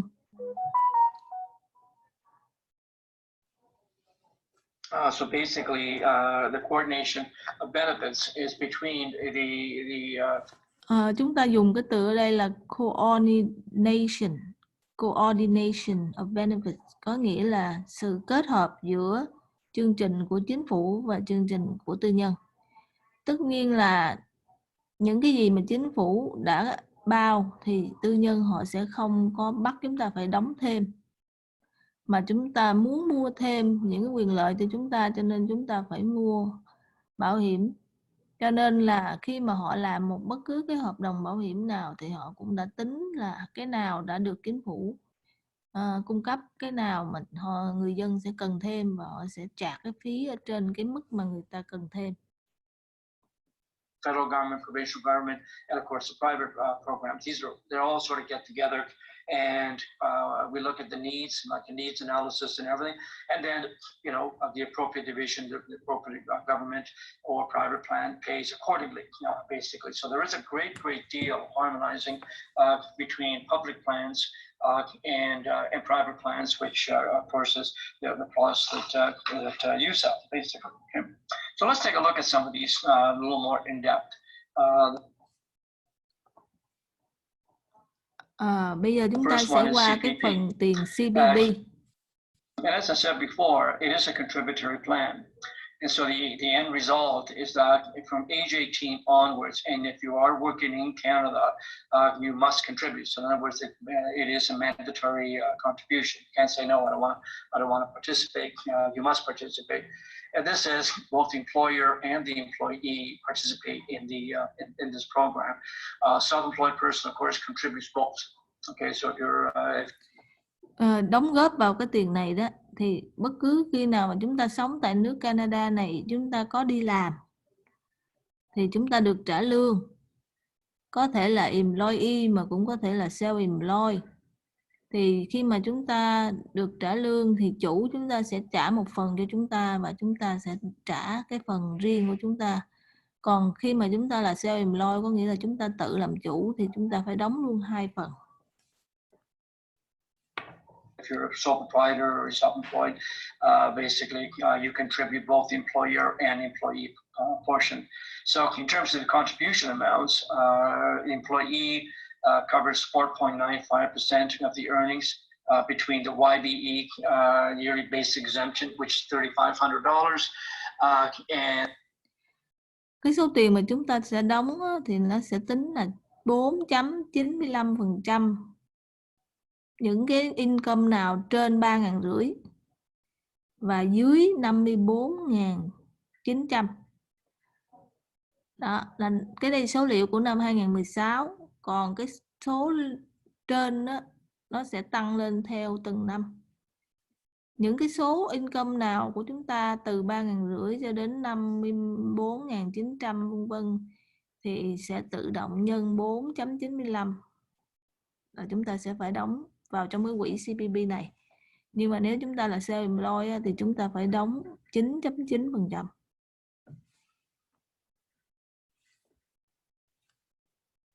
And the YMPE, which is your maximum pensionable earnings. Okay, so the YBE yearly basic exemption is $3,500. In other words, up to $3,500, you do not have to contribute anything.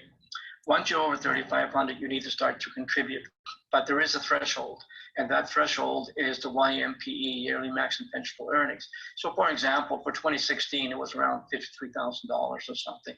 So basically it's 3,500 minus $53,000 and times 4.95%. And trong kỳ kiểm tra thì chúng ta sẽ không bị hỏi cái mức đóng vào cái CPP này, cho nên chúng ta không cần thuộc cái công thức này, nhưng chúng ta biết để chúng ta hiểu cái cách tính tiền mà chúng ta phải đóng vào cái quỹ này như thế nào. And there you go. Okay. The employer also contributes 4.95% of the same thing.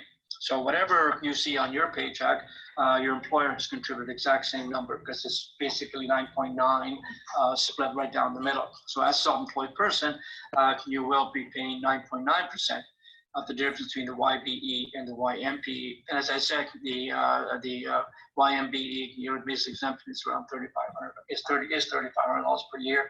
The YMPE is $54,900 for 2016. I believe for 2017, it's a little bit over $55,000. Okay, so the YMPE is indexed basically. The normal retirement age is 65. Okay, that's the normal retirement age. However, if you want to retire earlier, you certainly can do that, but you cannot retire earlier than age 60. So in other words, cái tuổi thông thường để mà về hưu là 65 tuổi. Nhưng mà chúng ta không thể nào về hưu sớm hơn 60 tuổi. Quyết định nhận cái tiền hưu này là phải ít nhất 60 tuổi trở lên.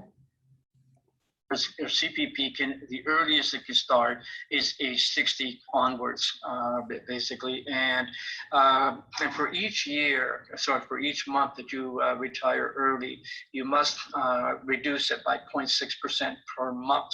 Okay. Và khi mà chúng ta quyết định nhận tiền hưu này sớm thì cái tiền hưu chúng ta nhận được nó sẽ bị giảm đi 0.6% hàng tháng. Đó. So với là chúng ta lấy hưu đúng tuổi là 65 tuổi thì cái số tiền nó sẽ được nguyên vẹn. Còn nếu mà chúng ta lấy sớm 60 tuổi mà chúng ta lấy thì số tiền đó chỉ còn trừ đi 0.6%. For every single month that you retire early, you lose for 0.6%. So if you extrapolate that, you'll see that roughly around 36% will be your losses if you start at age 60. Okay. On the other side, of course, if you retire later, up to age 70, in other words, 60 to 70 is what you got. If you were 65, you decide you don't need them. Trong trường hợp mà 65 tuổi nhưng mà vẫn income khá cao, không cần cái số tiền này, thì chúng ta có thể không có apply, tức là không có lấy cái tiền này chờ tới 70 tuổi. Thì cứ mỗi một tháng mà chúng ta chờ không lấy thì số tiền nó sẽ tăng lên 0.7%. The money, you like to keep it for a little longer, you go up to age 70 and you put in 0.7%. For each month that you delay.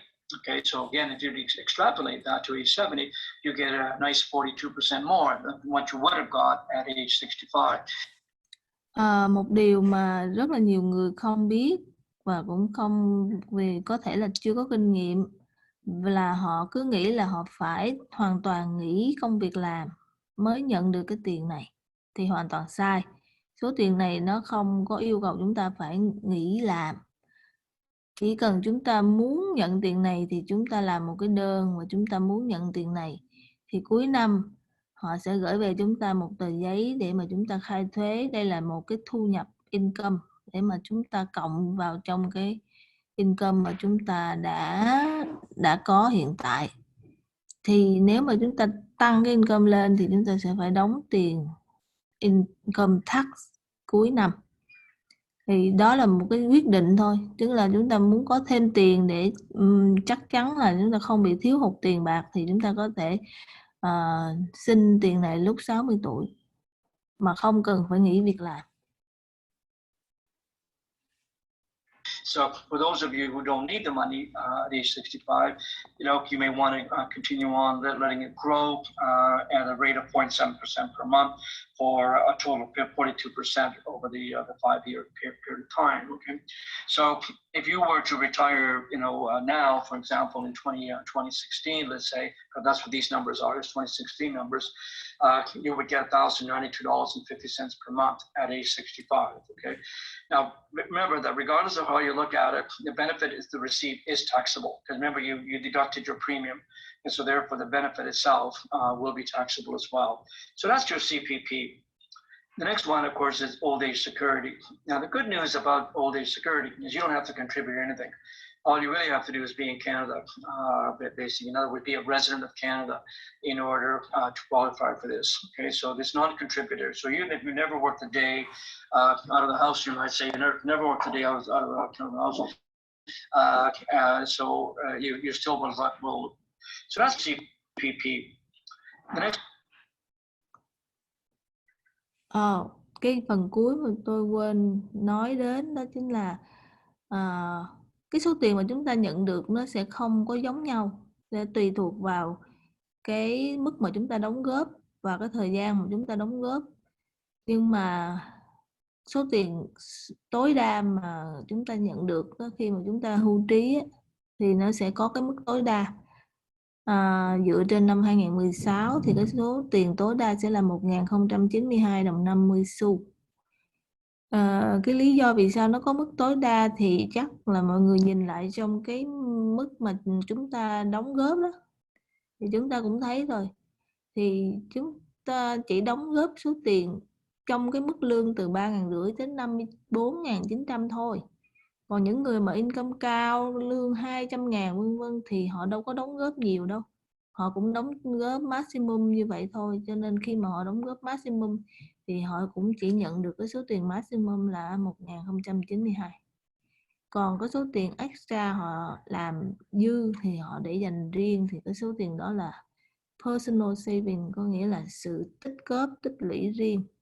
Còn cái này là cái số tiền hưu trí liên bang đem đến cho chúng ta, thì họ sẽ có một cái số gọi là maximum.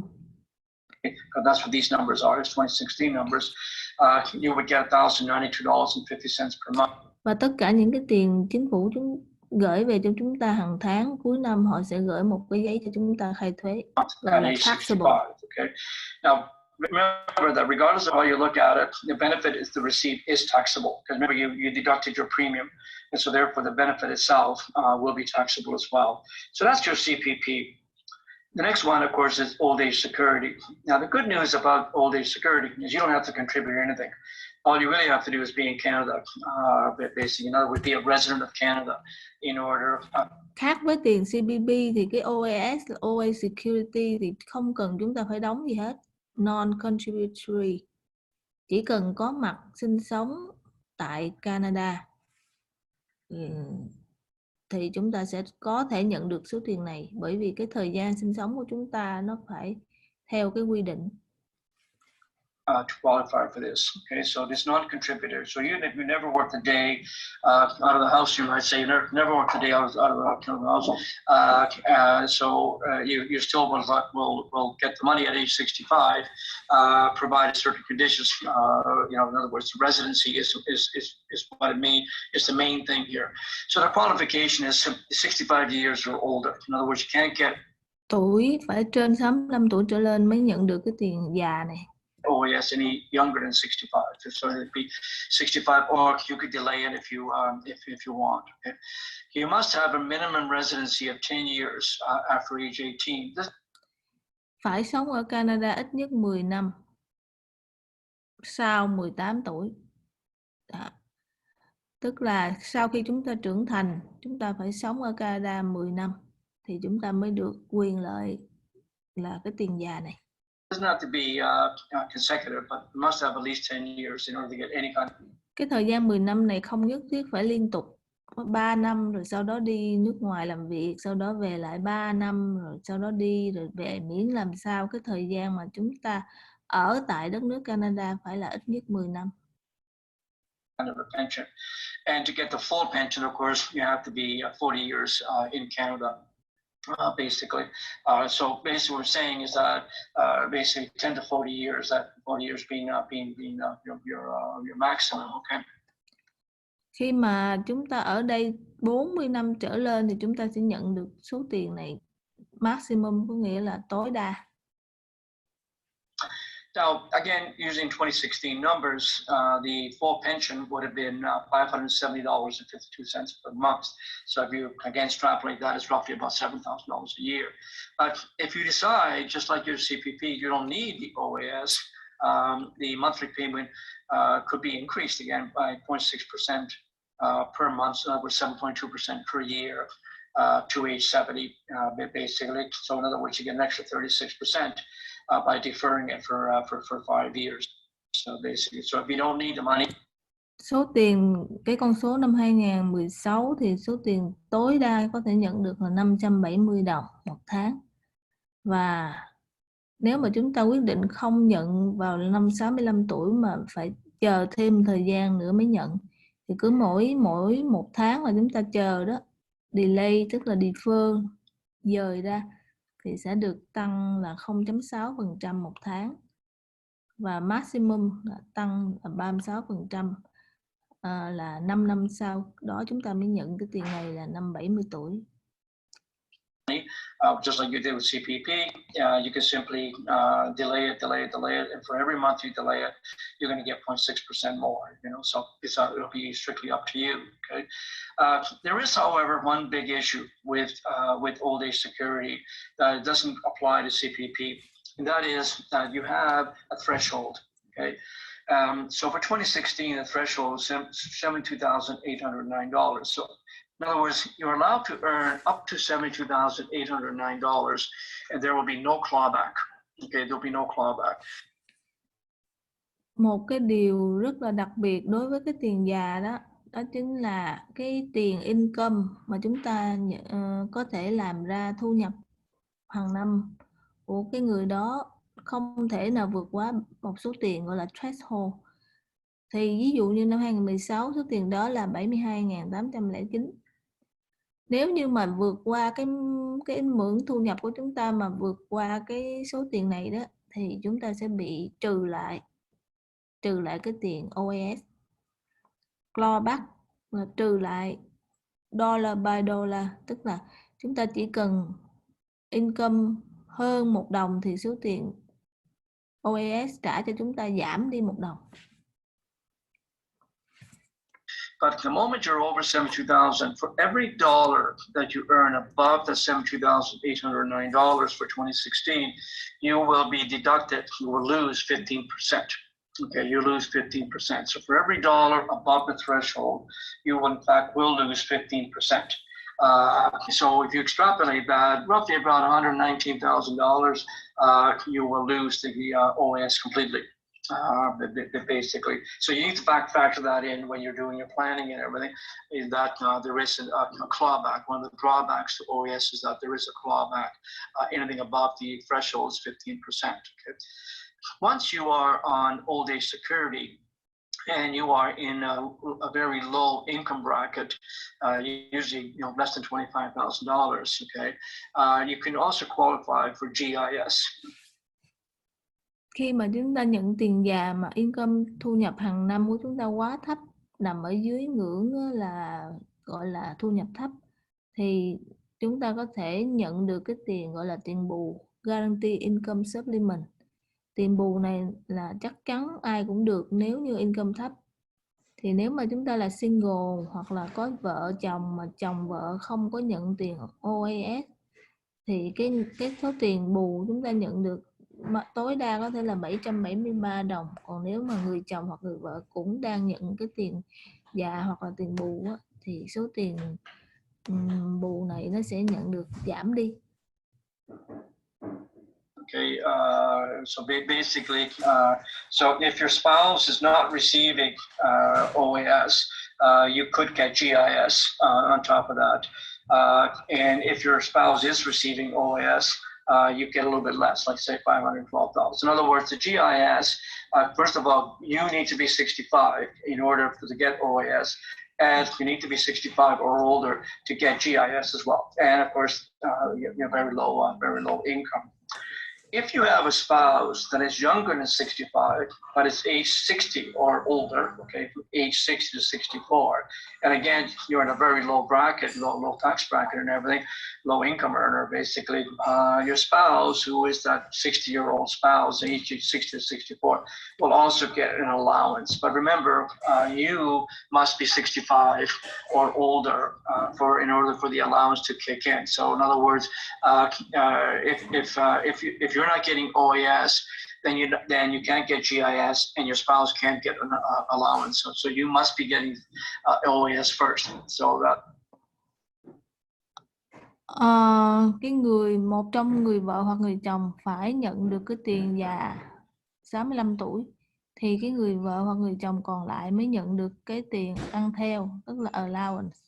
Tức là người đó chưa đủ 65 tuổi nhưng mà có chồng hoặc là vợ đã 65 tuổi rồi, mình mới có 60, 61 thôi, thì người đó vẫn được hưởng cái tiền allowance, có nghĩa là tiền đi theo cái người chồng. Allowance thì maximum khoảng 1.083. That's your first qualifier. And from there, if you're a low income earner, you'll get GIS. And if your spouse is a low income earner between age 60 to 64, they will get what's called an allowance. Okay. Should you be receiving OAS, in other words, you're over 65 and getting OAS, and then you pass away, your survivor will get $1,213 per month until they're age 65, and then at age 65, of course, the normal OAS kicks in anyways, you know. Trong cái thời gian đang nhận tiền allowance mà một người chồng của mình hoặc người vợ của mình qua đời, thì người đó sẽ thành allowance for survivor, có nghĩa là giống như là người quá phụ hoặc là người bị mất vợ, mà người vợ thì trên 65 tuổi thì số tiền nó sẽ tăng lên một chút.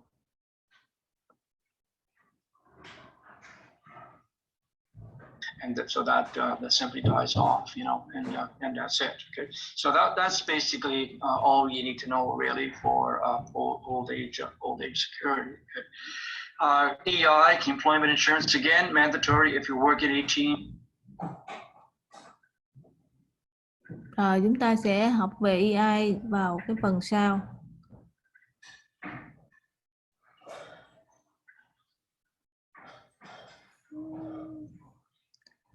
Hello everybody, có nghe rõ không?